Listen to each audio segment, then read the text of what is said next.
Hey everyone, Nut Free Mama here. Today I'm going to show you how to make frozen hot chocolate. Okay, let's start off with our ingredients. First, you are going to need 1.5 cups of chocolate milk. So I just have this whole chocolate milk here. You could also use white milk if you don't want it as chocolatey, but chocolate milk works the best. Then you're going to need 1 cup of hot cocoa, any kind that you like.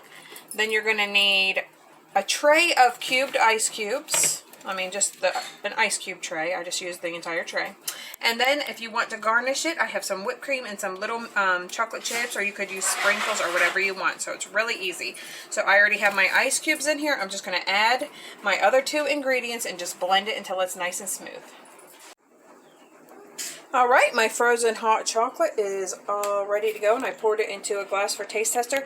Mine wasn't thick enough, so I did end up adding 7 ice cubes, so you could just play it by ear and make it, as frozen as you want, or, as thin as you want. Doesn't matter. So next I'm going to go ahead and garnish it and see what taste tester thinks.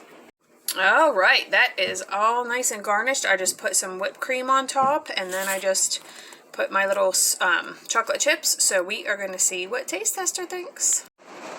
Hey, taste tester. Hi. Have a little taste. Okay. Dang, Nut Free Mama, that's good. Do you like it? Yeah. All right, everyone, come back and see us again. Don't forget to like and subscribe. Okay, like, subscribe. Bye.